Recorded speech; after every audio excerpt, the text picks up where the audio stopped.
बिस्मिल्लाहिर्रहमानिर्रहीम। अस्सलाम वालेकुम बेटे, उम्मीद है आप सब लोग खैर आफियत से होंगे। आज का ये जो लेक्चर है कंपाउंड नाउन, बिलीव मी आप कंप्लीट लेक्चर पढ़ने के बाद आपको इसी तरह लगेगा कि आपने नाउन पढ़ा ही आ जाए, नाउन आपको समझ ही आ जाए है। और नाउन को सब्जेक्ट वर्ब एग्रीमेंट के लिए आपके जितने रूल्स हैं वो तकरीबन सारे के सारे नाउन से रिलेटेड आज क्लियर होने वाले और बड़े ही इंपॉर्टेंट पॉइंट्स है।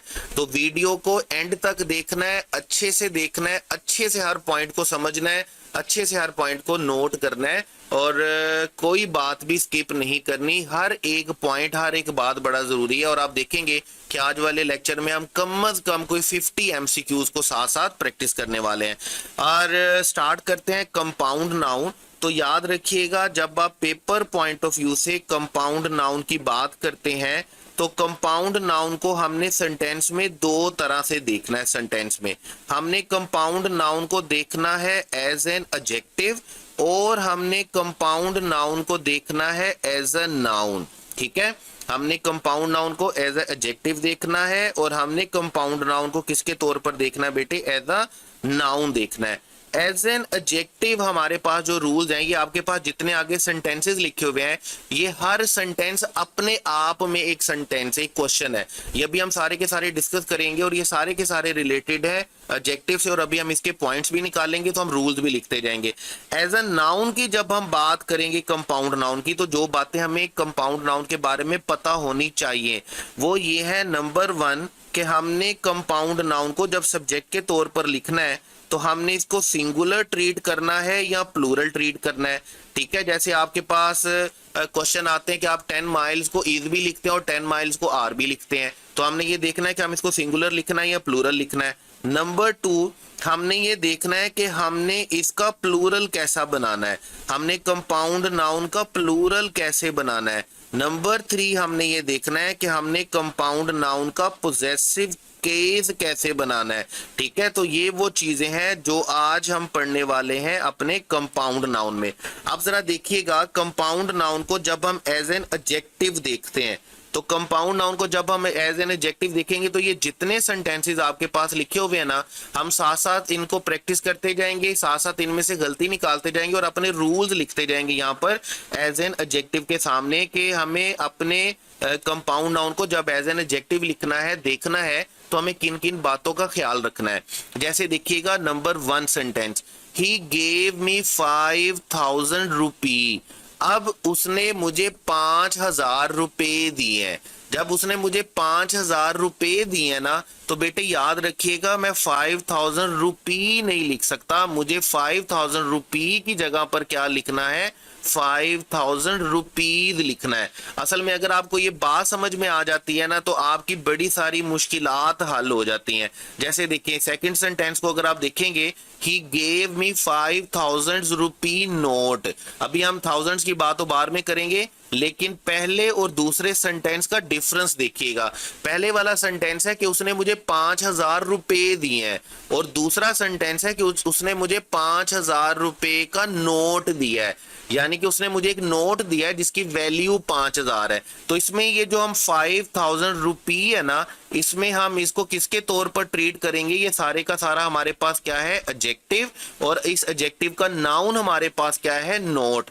जैसे ऊपर वाले सेंटेंस में हमारे पास एडजेक्टिव क्या है? 5000 और नाउन क्या है हमारे पास? रुपी है। ठीक है, तो अभी आपने याद रखना है, जब भी आपने सेंटेंस में देखना है तो आपने ये देखना है कि आपके कंपाउंड नाउन को नाउन के तौर पर यूज किया जा रहा है या एडजेक्टिव के तौर पे। अब आप पहले वाले सेंटेंस को देखिएगा, हम एक 1 बाय 1 करके इनमें पेपर में होने वाली गलती निकालते जाएंगे और अपना रूल लिखते जाएंगे। नंबर 1 याद रखिएगा, अगर इस तरह आता है तो आपने अपने नाउन को सिंगुलर नहीं लिखना, बल्कि आपने अपने नाउन को क्या लिखना है? प्लूरल लिखना है। ही गेव मी 5000 रुपी नहीं होगा, बल्कि क्या होगा? He gave me 5000 rupees. दूसरी बात आपने ये याद रखनी है, दूसरे सेंटेंस को देखिएगा, ही गेव मी 5000 रुपीज। जब 5000 रुपी आ गया ना और नोट आ गया, तो आपने याद रखना है इस एडजेक्टिव में आपने किसी भी एक वर्ड को प्लूरल नहीं बनाना है। जैसे नंबर 2 सेंटेंस में आप देखेंगे 1000 को प्लूरल बनाया गया है, और नंबर 3 सेंटेंस में आप देखेंगे रुपीज को प्लूरल बनाया गया है। ये दोनों बातें किसी सूरत भी एक्सेप्टेबल नहीं है। ये 5000 रुपी नहीं होगा और ये 5000 रुपीज नहीं होगा। इनमें किसी भी एक चीज को आपने प्लूरल नहीं बनाना। तो एज एन एडजेक्टिव आपने याद रखना है, आपने इनमें से किसी भी वर्ड को आपने क्या नहीं बनाना, किसी भी वर्ड को आपने प्लूरल नहीं बनाना है। तो 5000 रुपीज 5000 रुपी नहीं होगा और 5000 रुपीज नहीं होगा, बल्कि ये सही एक्सप्रेशन आपके पास कैसे चलेगा, ये सही एक्सप्रेशन आपके पास चलेगा 5000 रुपी।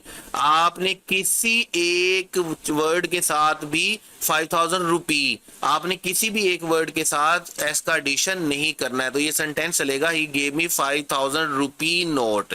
अच्छा, अब हमने 4 सेंटेंस देखिएगा। 4 सेंटेंस में लिखा हुआ है he gave me 5000 rupee note. अब इसमें ना तो 5 गलत है, 5 बिल्कुल ठीक है, 1000 बिल्कुल ठीक है, रुपी बिल्कुल ठीक है और नोट बिल्कुल ठीक है। तो एक्चुअल में ये जो आपका सेकंड और थर्ड सेंटेंस है ना, इन सेंटेंस में सिर्फ 1000 और रुपीज की गलती नहीं है, इसमें एक और चीज की भी गलती है। देखिए मैं नोट को सर्कल कर रहा हूं और इस बात को समझ लें अच्छे तरीके से। अगर सेंटेंस में आपका नाउन 3 कंडीशंस को पूरा करता है, अगर सेंटेंस में आपका नाउन 3 कंडीशंस को पूरा करता है, तो आपने याद रखना है आपने उससे पहले इंडेफिनेट आर्टिकल लिखना होता है। जैसे देखिएगा, अगर आपका नाउन क्या हो, कॉमन हो। नंबर 1 आपका नाउन क्या होना चाहिए, कॉमन। नंबर 2 कॉमन होने के साथ साथ वो क्या होना चाहिए, काउंटेबल। और नंबर 3 वो काउंटेबल होने के साथ साथ क्या होना चाहिए, सिंगुलर। अगर आपका नाउन इन तीनों में से कोई एक कंडीशन भी पूरा नहीं करता, तो आपने उसे पहले इंडेफिनेट आर्टिकल नहीं लिखना है। तो he gave me 5000 rupee note नहीं होगा। इस सेंटेंस को ठीक करने के लिए हमें 5 से पहले बेटे क्या लिखना होगा, इंडेफिनेट आर्टिकल लिखना होगा। ये सेंटेंस कैसे चलेगा, he gave me uh 5000 rupee note. आप यहाँ पे देख रहे होंगे कि नोट तीनों कंडीशंस को पूरा कर रहा है। नंबर 1 नोट क्या है, कॉमन है, कॉमन होने के साथ साथ नंबर 2 नाउन एक नोट क्या है, काउंटेबल है, और काउंटेबल होने के साथ साथ क्या है, सिंगुलर है। अगर इनमें से कोई एक कंडीशन भी ये पूरा ना कर रहा होता तो हम इसके साथ कभी भी इंडेफिनिट आर्टिकल ना लिखते। तो आप सेकंड सेंटेंस को भी ठीक कैसे करेंगे, he gave me 5000 rupee note नहीं होगा, यहां पर भी क्या होगा, he gave me uh 5000 rupee note. इसी तरह थर्ड सेंटेंस भी हमारे पास क्या होगा, he gave me uh 5000 rupee note.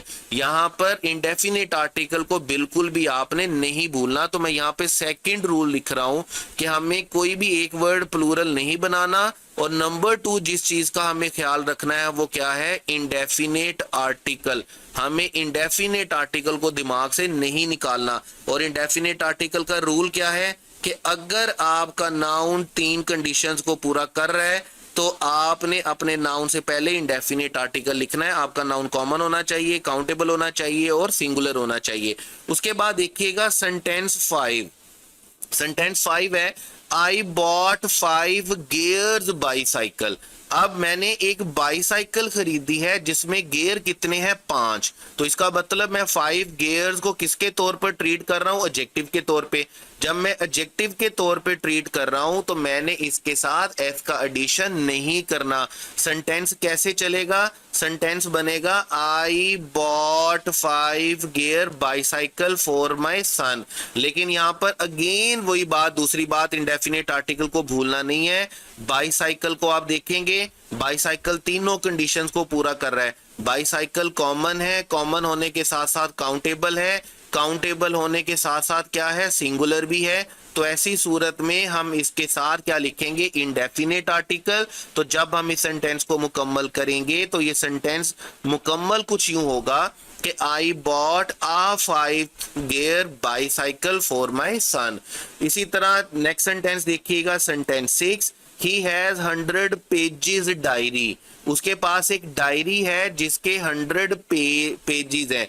तो आप जब डायरी लिखेंगे ना, अब देखें अगर आप इसी सेंटेंस को कुछ यूं लिखें ही हैज 100 पेज, तो आप ही हैज 100 पेज नहीं लिखेंगे। जब नाउन पेज आ गया तो फिर आप 100 पेज नहीं लिखेंगे, बल्कि आप क्या लिखेंगे 100 पेजेस।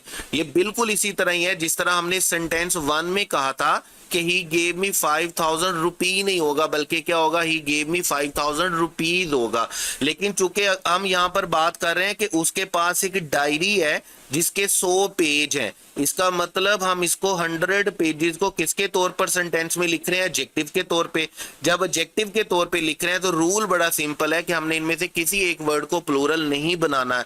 तो ही हैज 100 पेजेस डायरी नहीं होगा, बल्कि क्या होगा ही हैज 100 पेज डायरी। तो एक गलती तो हमने ठीक कर ली सेंटेंस में कि हमने पेज को क्या बना दिया, पेजेस को क्या बना दिया, पेज बना दिया। लेकिन इस सेंटेंस में सेकंड गलती क्या है कि जब हम डायरी को देखते हैं तो हमें समझ में आती है कि डायरी कॉमन है। डायरी कॉमन होने के साथ साथ क्या है काउंटेबल, और काउंटेबल होने के साथ साथ क्या है सिंगुलर। चूंकि डायरी तीनों कंडीशंस को पूरा करती है इसलिए हम इसको विदाउट इंडेफिनेट आर्टिकल नहीं लिखेंगे। तो ये sentence he has 100 page diary नहीं होगा, बल्कि क्या होगा he has a 100 page diary. Indefinite article को आपने नहीं भूलना है। कंपाउंड नाउन को जब भी आप एडजेक्टिव के तौर पर यूज करेंगे तो दो बातें आपने ध्यान में रखनी है। नंबर 1, इनके साथ आने वाले जितने भी वर्ड्स होंगे उनमें से किसी एक के साथ आपने एस का एडिशन नहीं करना। नंबर 2, नाउन के अकॉर्डिंगली आपने इनडेफिनेट आर्टिकल को नहीं भूलना। अगर आपका नाउन 3 कंडीशंस को पूरा कर रहा है तो आपने उससे पहले इंडेफिनेट आर्टिकल लिखना। और वो 3 कंडीशंस कौन सी हैं, मैं दोबारा इसलिए बात को बोलता रहता हूं ताकि आपके दिमाग में उतर जाए, आपकी हड्डियों में रच बस जाए बात, आपको याद करने की भी जरूरत ना पड़े। जब जरूरत हो तो आपका दिमाग खुद आपको कहे कि भाई सर ये बात सर ने कही थी, कोई अक्ल कर कोई शर्म कर, ये बात इस तरह थी। तो मैं आपको शर्म दिलवाने के लिए ये बात लाजमी बार बार जो जरूरी होती है वो बोलता रहता हूं कि अगर आपका नाउन 3 कंडीशंस को पूरा कर रहा है, वो कॉमन है, काउंटेबल है, सिंगुलर है, तो आपने अपने नाउन से पहले बेटे क्या लिखना है, इनडेफिनेट आर्टिकल लिखना ही लिखना है। तो ये कंपाउंड नाउन की बात थी एज एन एडजेक्टिव। अब हम चलते हैं आगे और अब हम बात करेंगे, ये मुझे इसको सिर्फ और सिर्फ 1 मिनट के लिए बंद करके दोबारा चलाना पड़ेगा। ये जो हमारा पावर पॉइंट है ना, ये कभी कभी हमारे साथ शरारतें करता है, तो इसको माइंड ना किया करें, नहीं तो फिर क्या होगा कि मुझे ना इसको कट करके एडिटिंग में बड़ा टाइम जाया करना पड़ता है। तो उससे अच्छा ये है कि मैं इसको यहीं पर बंद करके दोबारा चला लिया जैसे अभी मैंने, तो इसको माइंड ना कीजिएगा, एक्सक्यूज मी। तो उसके बाद आप चलेंगे कंपाउंड नाउन का सेकंड रूल। देखिए कंपाउंड नाउन का सेकंड रूल क्या है कि 4 चीजें आपने याद रखनी है। 4 चीजें कौन सी हैं?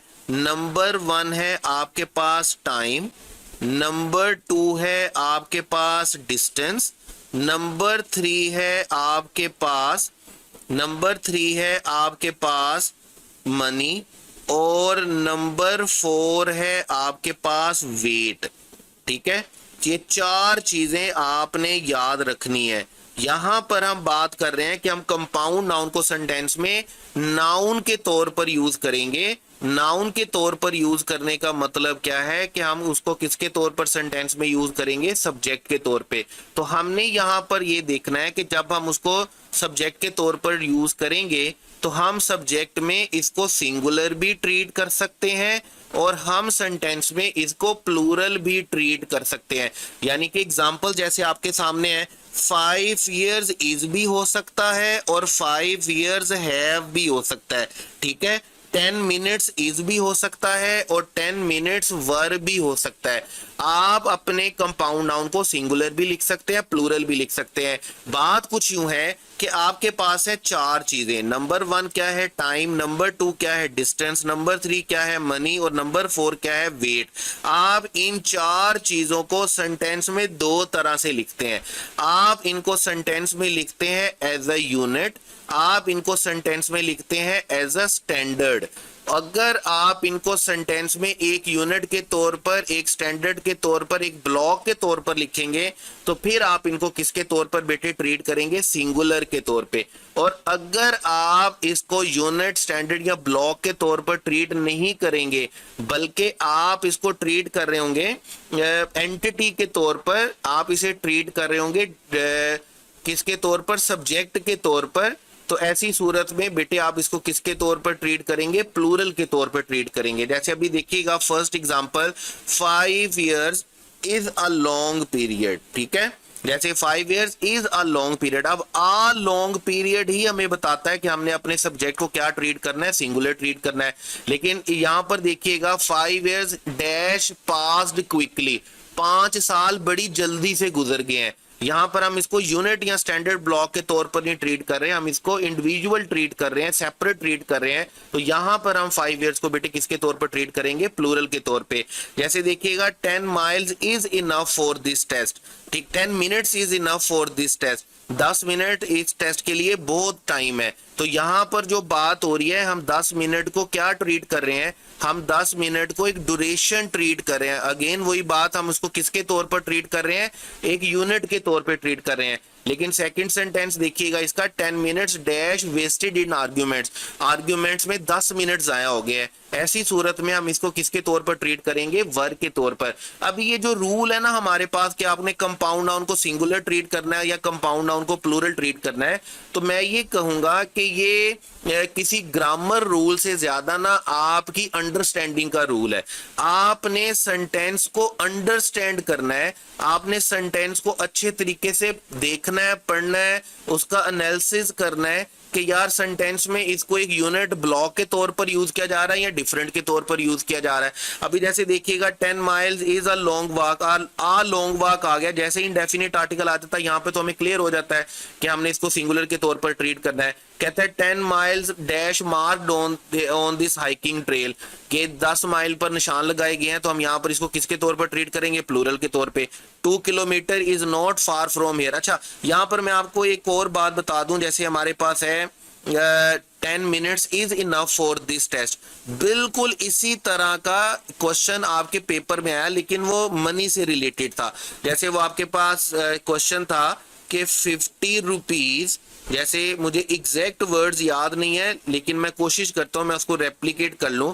50 rupees dash enough for these shoes. ठीक है, इनफ फॉर दीज शूज। अब यहां पर आप देखेंगे कि यहां पर 50 रुपीज को एक यूनिट यानी कि एक प्राइस के तौर पर लिया गया है। जैसे यहां पर लिखा हुआ है 10 minutes is enough for this test. तो जब आप इसको यूनिट या प्राइस के लिए लेंगे तो फिर आप इसको क्या ट्रीट करेंगे? सिंगुलर ट्रीट करेंगे। और मैं अगेन ये बात बोल रहा हूं कि आप जितना डीपली इसको समझने की या पढ़ने की कोशिश करेंगे ना, आप उतने ज्यादा थोड़ा कंफ्यूजन की तरफ चीजें चली जाती हैं। तो इसको इतना संजीदगी से नहीं लेना है, आपने सिर्फ सेंटेंस को पढ़ना है, सेंटेंस को समझना है। आपको खुद आपका दिमाग बताएगा, आपको खुद आपकी अंडरस्टैंडिंग बताएगी कि आपने इसको सिंगुलर ट्रीट करना है या प्लूरल ट्रीट करना है। तो मैं ये कर रहा हूं कि आप सिर्फ ये चीजें पढ़ समझ लें। आपके पास टाइम का यूनिट हो सकता है, डिस्टेंस का यूनिट हो सकता है, मनी का यूनिट हो सकता है और वेट का यूनिट हो सकता है। अब ये जो बाकी एग्जाम्पल्स है ना, ये आपने अच्छे बच्चों की तरह क्या करनी है? आपने अच्छे बच्चों की तरह खुद पढ़नी है, इनको समझने की कोशिश करनी है। और अगर कोई बात समझ नहीं आएगी कि यहाँ पर 100 को इज क्यों लिखा गया है और यहाँ पर 100 रुपीज को आर क्यों लिखा गया है, यहाँ पे 50 रुपीज इज क्यों है, यहाँ पर $50 आर क्यों है, तो आपने अच्छे बच्चों की तरह पूछ लेना है। आई ट्राई माई बेस्ट कि मैं आपको और ज्यादा अच्छे तरीके से एक्सप्लेन कर दूं, लेकिन याद रखिएगा ये रूल टोटल डिपेंड करता है आपकी अंडरस्टैंडिंग के ऊपर। तो याद रखिएगा कंपाउंड नाउन को जब हम सेंटेंस में नाउन के तौर पर लिखेंगे तो it can be singular and it can be plural. और ये सिंगुलर प्लूरल किस फॉर्म में होगा? ये टाइम में हो सकता है, डिस्टेंस में हो सकता है, मनी में हो सकता है और वेट में हो सकता है। यूनिट या स्टैंडर्ड या ब्लॉक की सूरत में होगा तो सिंगुलर होगा, डिफरेंट सब्जेक्ट के लिए होगा, सेपरेट सब्जेक्ट के लिए होगा तो फिर हम इसे किसके तौर पर ट्रीट करेंगे? प्लूरल के तौर पर ट्रीट करेंगे। उसके बाद है बेटे हमारे पास कंपाउंड नाउन की का प्लूरल। देखें ये भी बड़ा इंपॉर्टेंट है हमारे पास कि हमने कंपाउंड नाउन का प्लूरल कैसे बनाना है, हाउ टू मेक प्लूरल। हमने कंपाउंड नाउन का प्लूरल कैसे बनाना है, तो 4 रूल सिर्फ आपने याद रखने हैं। नंबर 1 रूल ये है कि आपने अगर कंपाउंड नाउन का प्लूरल बनाना है तो आप याद रखेंगे आपने हमेशा प्रिंसिपल वर्ड के साथ एस का एडिशन करना होता है। रूल नंबर 1, जैसे देखिए मदर इन लॉ में प्रिंसिपल वर्ड क्या है हमारे पास, मदर। तो जब हम प्लूरल बनाएंगे तो हम एडिशन भी किसके साथ करेंगे, mother in law. Mother in law का प्लूरल क्या बनेगा, mother's in law. Commander in chief में प्रिंसिपल वर्ड हमारे पास क्या है, कमांडर, तो इसका प्लूरल क्या बनेगा, commanders in chief. Passer by में प्रिंसिपल वर्ड क्या है, पासर, तो हम इसके साथ ही एस का एडिशन करेंगे। तो नंबर 1 रूल याद रखिएगा, अगर आप कंपाउंड नाउन का प्लूरल बनाना चाहेंगे तो आपने प्रिंसिपल वर्ड का मतलब क्या है, मेन वर्ड के साथ आपने क्या करना है, एस का एडिशन करना है। जैसे हमने मदर इन लॉ को क्या बना दिया, मदर्स इन लॉ।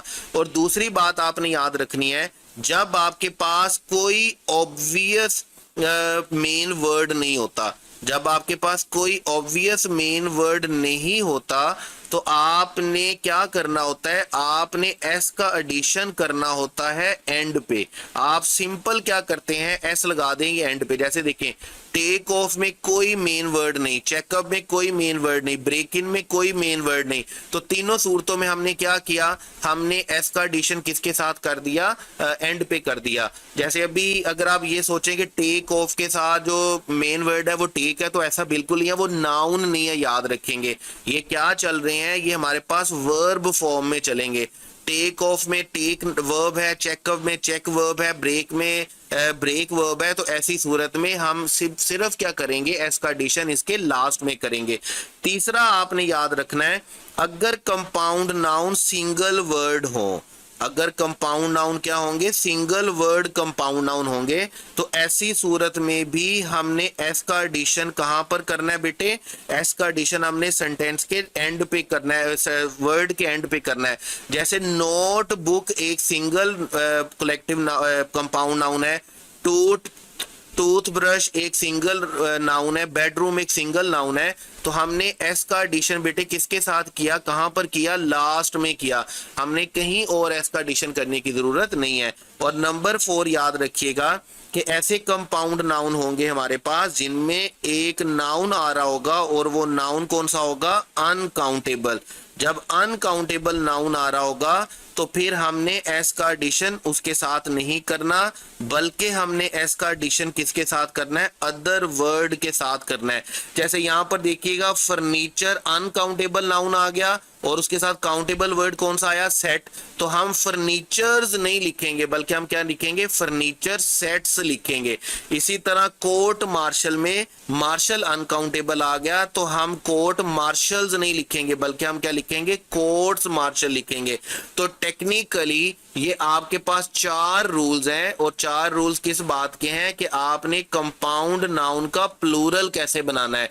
तो कंपाउंड नाउन का प्लूरल कैसे बनाना है, नंबर 1 क्या है कि आपने एस का एडिशन करना है किसके साथ, मेन वर्ड के साथ।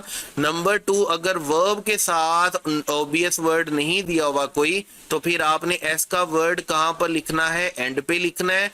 अगर आपके पास सिंगल कंपाउंड नाउन लिखा हुआ है तो ऐसी सूरत में भी आपने एस का वर्ड में कहां पर लिखना, एडिशन कहां पर करना है, एंड पे करना है। और अगर आपके साथ सेंटेंस में जो कंपाउंड नाउन है उसमें काउंटेबल वर्ड आ जाता है तो आपने एस का एडिशन अनकाउंटेबल के साथ नहीं करना बल्कि आपने एस का एडिशन बेटे किसके साथ करना है, अदर वर्ड के साथ करना है।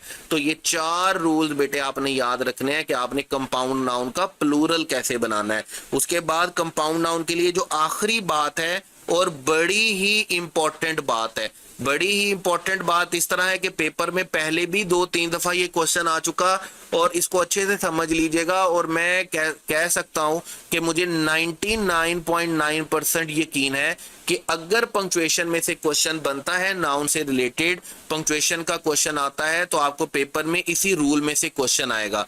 ठीक है, तो कंपाउंड नाउन का अभी हम रूल क्या पढ़ने वाले हैं कि हमने इसका पोजेसिव केस कैसे बनाना है, how to make its possessive case. Possessive case का मतलब क्या है कि हमने इसके साथ एपोस्ट्रोफी एस कैसे लिखनी है। तो रूल नंबर 1 तो बड़ा ही सिंपल है, बड़ा ही सिंपल क्या है कि आपने एपोस्ट्रोफी एस लिखनी है कंपाउंड नाउन के लास्ट में। आपने एपोस्ट्रोफी एस का एडिशन कहां पर करना है? आपने एपोस्ट्रोफी एस का एडिशन बेटे कहां पर करना है? हमेशा एपोस्ट्रोफी एस का एडिशन करना है अपने कंपाउंड नाउन के एंड पे। जैसे आप देख रहे होंगे मदर इन लॉ का जब हमने पोजेसिव केस बनाया तो हमने क्या बना रहे हैं? Mother in laws. Commander in chief का पोजेसिव केस हम कैसे बना रहे हैं? Commander in chiefs. Brother in law का पोजेसिव केस हम कैसे बना रहे हैं? Brother in laws. बड़ी सिंपल सी बात है कि जब भी आपने कंपाउंड नाउन का पोजेसिव केस बनाना है तो कंपाउंड नाउन का पोजेसिव केस कैसे बनेगा कि आपने एपोस्ट्रोफी एस इसमें कहां पर ऐड करनी है? इसके एंड पे ऐड करनी है। अब जो मैं आपसे कह रहा था ना बड़ा इंपॉर्टेंट रूल है, वो ये वाला रूल है जो भी हम बात कर रहे हैं, जिसको हम बोलते हैं कंपाउंड पोजेशन। कंपाउंड पोजेशन क्या है? जैसे अगर दो नाउन की हम पोजेशन शो करेंगे किसी एक नाउन के ऊपर, जैसे मैं बोलता हूं ए एंड बी कार, ठीक है, और मैं इसको दूसरी सिचुएशन में लिखता हूं ए एंड बी कार। अगर आप ये रूल समझ लेते हैं तो हमारी एग्जांपल्स बड़ी आसान हो जाएंगी। जैसे देखिए पहला तरीकाकार क्या है कि आप बताते हैं कि ये एक गाड़ी के दोनों मालिक हैं, ए भी इसका मालिक है और बी भी इसका मालिक है। ऐसी सूरत में आप एपोस्ट्रोफी सिर्फ कहां पर लिखेंगे? एंड वाले के साथ। मैं सेकंड वाले के साथ इसलिए नहीं बोल रहा क्योंकि याद रखिएगा ये सिर्फ दो तक रूल नहीं है, ये दो से ज्यादा के लिए भी है। ये 3 के लिए हो सकता है, ये 4 के लिए हो सकता है, ये 5 के लिए हो सकता है, ये 50 के लिए हो सकता है, लेकिन रूल ये सिंपल चलेगा। पहली बात क्या होगी कि आप सिर्फ और सिर्फ एपोस्ट्रोफी का एडिशन किसके साथ करेंगे? लास्ट वाले के साथ। जब आप एपोस्ट्रोफी एस का एडिशन लास्ट वाले के साथ करेंगे ना तो आपने याद रखना है आपका नाउन बेटे क्या रहना चाहिए? सिंगुलर, और आपने इसको ट्रीट भी क्या करना है? सिंगुलर, यानी कि इसके साथ वर्ब और हेल्पिंग वर्ब भी कौन सा आएगा? सिंगुलर। लेकिन अगर आप सब के साथ एपोस्ट्रोफी एस लिख देते हैं, ठीक है, अगर आप हर ईच के साथ एपोस्ट्रोफी एस लिख देते हैं तो फिर आपने याद रखना है इसका मतलब है कि एक गाड़ी ए की है और एक गाड़ी बी की है, तो हम इसको कार नहीं लिखेंगे, हम इसको क्या लिखेंगे? कार्स। और हम इसको इज नहीं लिखेंगे, हम इसे क्या लिखेंगे? आर, क्योंकि मुझे इसको सिंगुलर ट्रीट नहीं करना, मुझे इसे क्या ट्रीट करना होगा? प्लूरल। अब जैसे देखिएगा दो से ज्यादा के लिए ये रूल बिल्कुल इसी तरह अप्लाई होगा। A B C and D, जब मैं डी के साथ एपोस्ट्रोफी एस लिखूंगा तो फिर ये कार ही रहेगा और हम इसको सिंगुलर ही ट्रीट करेंगे। इसका मतलब ये होगा कि ये गाड़ी ए की भी है, बी की भी है, सी की भी है और डी की भी है, चारों इसके मालिक हैं। लेकिन अगर मैं सेंटेंस कुछ यूं बना दूं ना, अगर मैं एक्सप्रेशन कुछ यूं बना दूं, एज, मैं बना दूं बीज, मैं बना दूं सीज और मैं बना दूं डीज, यानी कि मैं एपोस्ट्रोफी एस किसके साथ लिख दूं? सबके साथ, तो फिर मैं कार नहीं लिखूंगा, फिर बेटे मैं क्या लिखूंगा? कार्स लिखूंगा, क्योंकि इसका मतलब क्या होगा कि एक गाड़ी ए की है, एक बी की है, एक सी की है और एक किसकी है? डी की है। तो चाहे आप पोजेशन 2 की बता रहे हो, 3 की बता रहे हो, 50 की बता रहे हो, रूल बड़ा सिंपल है। रूल सिर्फ 2 ही है कि या तो एपोस्ट्रोफी एस लास्ट वाले के साथ आएगा या एपोस्ट्रोफी एस सब के साथ आएगा। अगर एपोस्ट्रोफी एस लास्ट वाले के साथ आएगा तो साथ आने वाला नाउन क्या होगा? सिंगुलर, और ट्रीट भी क्या किया जाएगा? सिंगुलर। और अगर एपोस्ट्रोफी एस सब के साथ आएगा तो आपने इसको क्या ट्रीट करना है? साथ आने वाला नाउन क्या होगा? प्लूरल, और इसको ट्रीट भी क्या किया जाएगा? प्लूरल। जैसे मैं एक एक एग्जांपल्स आपको बोल देता हूं, सेकंड एग्जांपल आपने खुद देख लेनी है, जो बात समझ में नहीं आएगी वो पूछ लीजिएगा। अब जैसे देखिएगा अली एंड जैन्स, अब एपोस्ट्रोफी एस किसके साथ लिखा हुआ है? लास्ट वन के साथ, तो हम बिजनेस ही लिखेंगे और उसको ट्रीट भी किसके तौर पर करेंगे? इज के तौर पर। अब आगे देखिएगा अली, जैन एंड अहमद, अब 3 के साथ एपोस्ट्रोफी एस सिर्फ लास्ट वन के साथ लिखा हुआ है, इसका मतलब हम शॉप्स नहीं लिखेंगे बल्कि क्या लिखेंगे? शॉप, और इसको ट्रीट भी किसके तौर पर करेंगे? सिंगुलर के तौर पे। इसी तरह थर्ड सेंटेंस देखिएगा जिसमें हम दोनों की अलग-अलग पोजीशन बताते हैं कि दोनों एक बुक अहमद की और एक बिलाल की है, तो हम एपोस्ट्रोफी एस किसके साथ यूज करेंगे? दोनों के साथ। और अगर 2 से ज्यादा हैं तो हम दो सब के साथ एपोस्ट्रोफी एस यूज करेंगे। और ऐसी दोनों सूरतों में आपका नाउन बेटे क्या रहेगा, प्लूरल, और आपने इस प्लूरल को ट्रीट भी किसके तौर पर करना है, प्लूरल के तौर पे करना है। तो आपने ये सिचुएशन याद रखनी है, या तो अपोस्ट्रोफी एस सिर्फ आखिरी वाले के साथ आएगा या अपोस्ट्रोफी एस सबके साथ आएगा। सिर्फ आखिरी वाले के साथ आएगा तो सिंगुलर रहेगा और सिंगुलर ट्रीट होगा, और अगर सबके साथ आएगा तो प्लूरल रहेगा और प्लूरल ट्रीट होगा। ये था हमारे पास कि हमने किसी भी कंपाउंड नाउन का पोजेसिव कैसे बनाना है, या कंपाउंड पोजेशन क्या होती है नाउन में। और इसी के साथ ही आज हमारा कंपाउंड नाउन का लेक्चर होता है मुकम्मल। कोई बात समझ में नहीं आई हो, कोई बात पल्ले नहीं पड़ी हो, तो बेटे आप डायरेक्टली मुझसे पूछ सकते हैं, कोई प्रॉब्लम नहीं है। नेक्स्ट लेक्चर तक के लिए wish you all the best. Allah Hafiz.